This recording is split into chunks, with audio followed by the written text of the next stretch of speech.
Did you have actually a chance to look around 12 years ago? Or were you partying all 24/7 as we all do when we were young? Yeah, well, I obviously partied more than I will this time. But yeah, I had a chance to look around it. But I think Kyiv has actually changed a lot since then. It's 12 years, come on. And not only that, I'm really looking forward to be also, when we have time, to be a little tourist, to see all the beautiful stuff in Ukraine, because I know there's a lot of history in Kyiv, and there's a big cultural thing about Kyiv, so I'm really looking forward to that. All right, how was your rehearsal today? Did you like the stage? You felt comfortable? Was it? Yeah, I think it went well. Since it was for the first time, this was my first rehearsal, I think it went well. I had a good feeling about it. Excuse me. I felt quite comfortable and relaxed, which is a very important thing, you know, no nerves. I also have many experiences.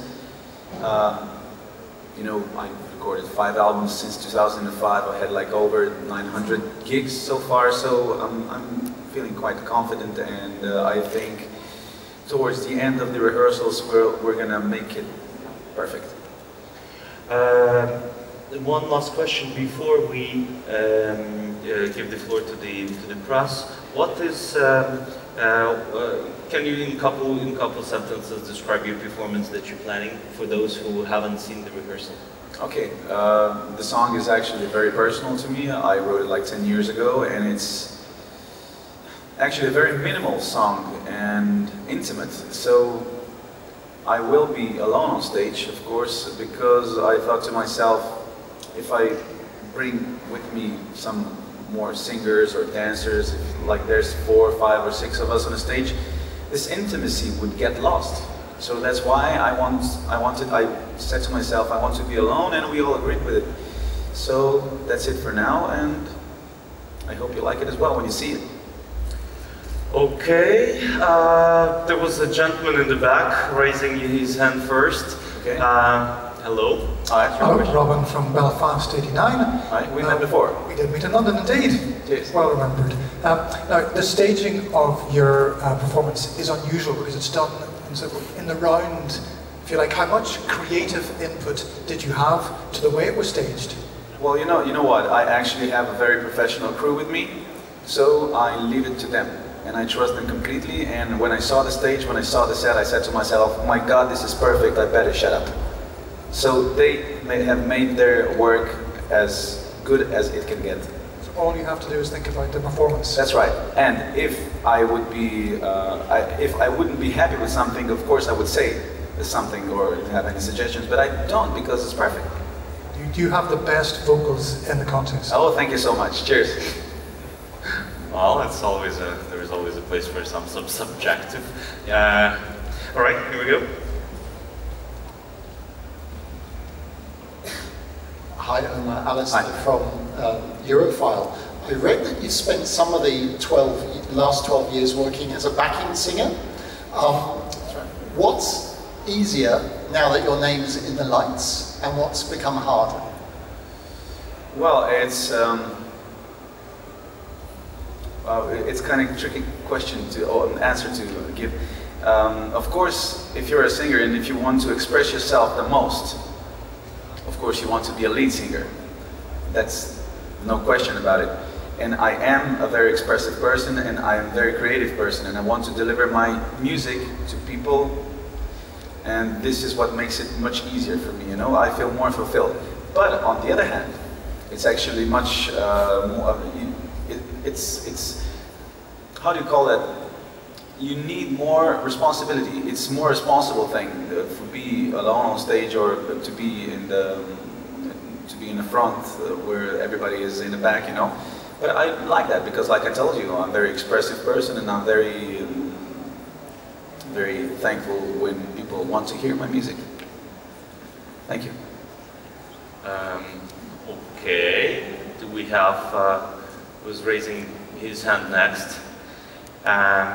Well, I have a question. Okay, go for it. Hello, Omar. It's JP from Radio International. We met in London. Ah, that's right. I remember. We met here in 2005 as well. Yeah. Now, you were there in 2005. You put in songs into the national final in 2009, 11, and 14. That's right. Now this year, it worked again. And the song you kept back for 10 years. That's right. Why is that? You know what? That song was actually written like you said 10 years ago, but the second that I put it down, the second that I've actually wrote it, I said to myself, oh my God, I'm not mature enough to sing it because it's a big song, it's a very personal song, personal lyrics. I was quite down at the time, so I said to myself, I have to be much more mature to sing it. And all those years passed, and then I turned 35 and I said, my God, this is the time. Thank you. Okay, we do have more questions. Please. Hello, my name is Roy from South Africa. Hi. A lot of radio compilers listen to all the Eurovision songs, and your song was voted the most radio-friendly song. Really? We have an award for you. Really? Yes. Oh my God. This is something new for me. Thank you so much. Well, yeah, I guess we welcome you to the stage. Let's have a nice round of applause. There is stairs from the backs. So, the best male This is the most radio shower song, radio shower song. Oh, okay. Thank you so much. Thank you. Well, it's the most radio-friendly song of all. Okay. And you understand that this shower radio song. Oh, so it's like the best shower radio-friendly song. To say when you're taking a shower. Okay. That's why you have a shower radio.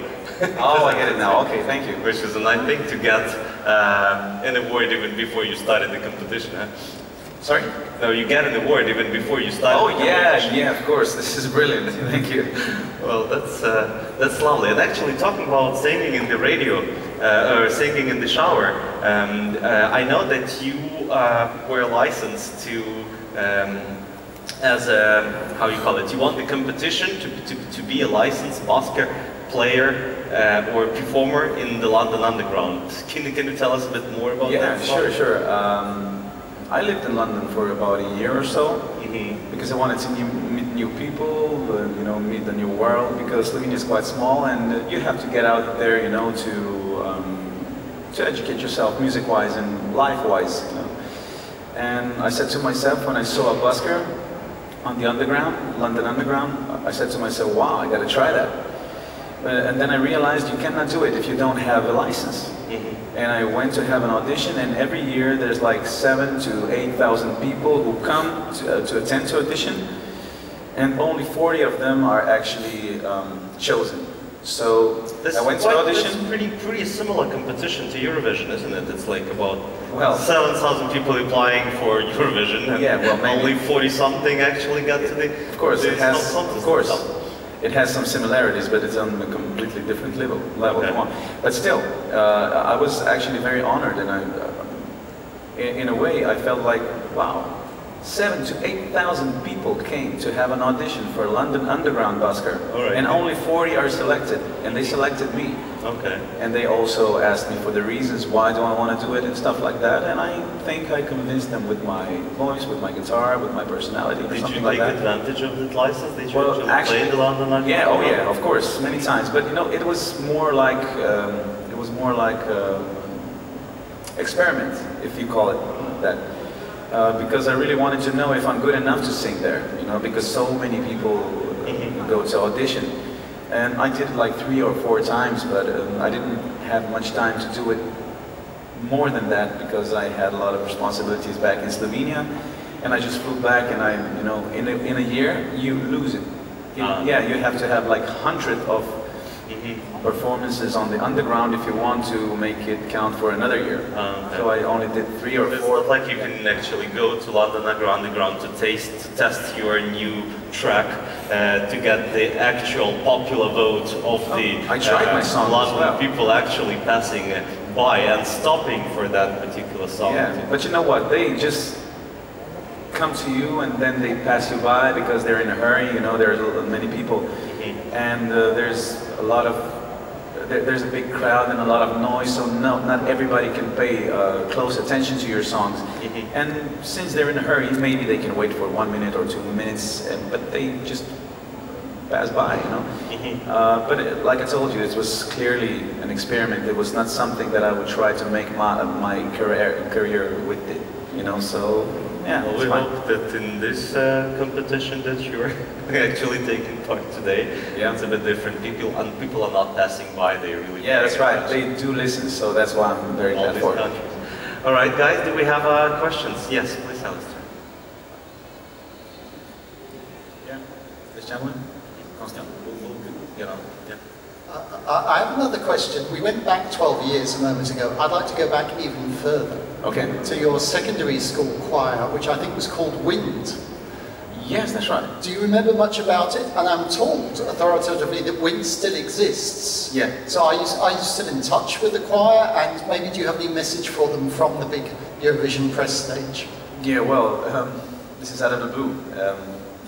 Yeah, I do have some contact with some people because, you know, Ljubljana is quite small, and whoever is in the singing circles, we know each other, you know, and a lot of people come from there, even the professional ones now, myself included. And they always invite me to their concerts, and if I have time, I come, you know, but maybe once in 3 years. But I do think that I've learned a lot of singing in that choir, so that's why I'm very grateful. And I thank them again, and I'm saying big hi to the wind. Okay, thank you for a nice question. Yes, please. Yeah. Hello, I'm Konstantin Ohr from Prinzregg in Germany. We met before. Cheers.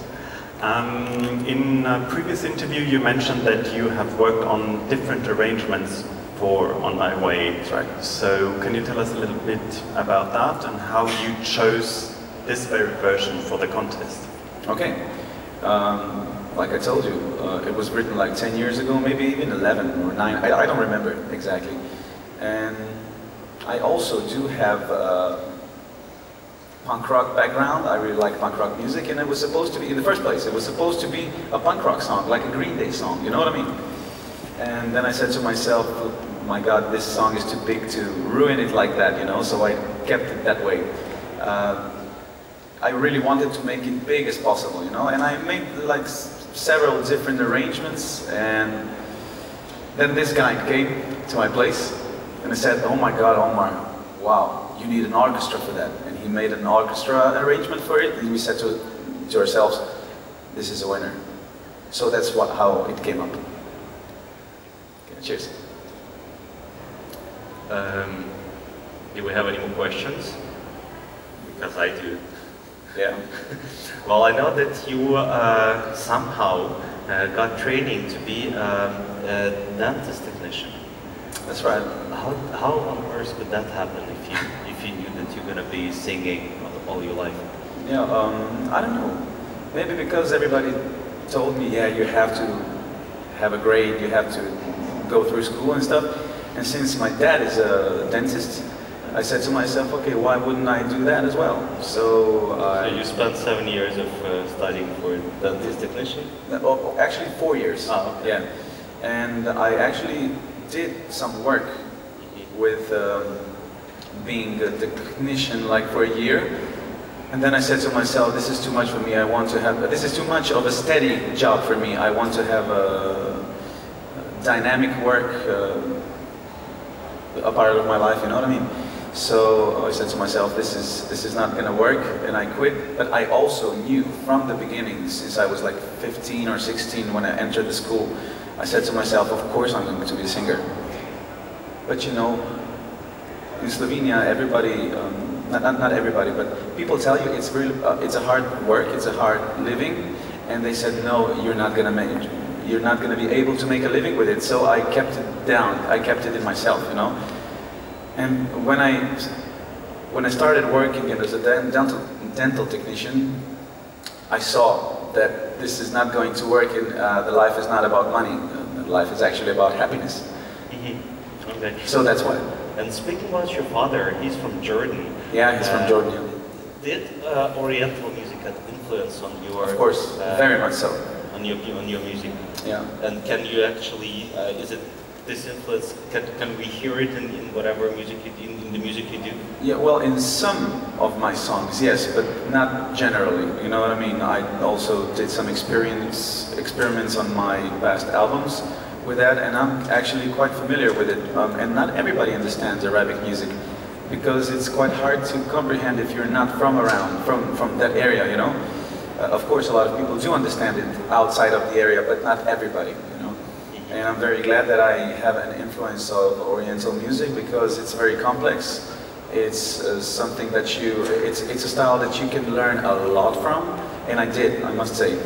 And yeah, I was quite well educated by my dad about this kind of music, so I'm very grateful for that. Yes, we have a question. Yes, please. Omar, after Eurovision, how does the musical future look like? That's one question. The second question is, we had so many nice songs in Slovenia and the Eurovision Song Contest. What is your personal favorite apart from your own entries to Eurovision? You mean from this year or from all? No, from the Slovenian national selection. Past. The Slovenian entries. Slovenia did lots of good acts on Eurovision. Oh yeah, yeah. Like which one is my favorite? Yeah. Oh, I have a few. I would say my personal favorite would be Ti da Že Dan by NX Band, or maybe Maya Kilts, or Nusha Derindra as well. I loved her. That's about it. Yeah. And the first part of the question was, first part. How does the future look like after Eurovision? I think it's looking pretty bright, because I have loads of plans. I have loads of material, loads of music coming out. You know, I have my material prepared. I have been preparing my material for 2 years now. And I have made some different concepts of what am I going to do with my music, and I think it's the right time to start it right after Eurovision. Thank you. Let's see, yeah, we actually are out of time, so I welcome you to the photo stand. Thanks, Omar, for this meet and greet. Oh, thank you. No, thank you. So we invite you all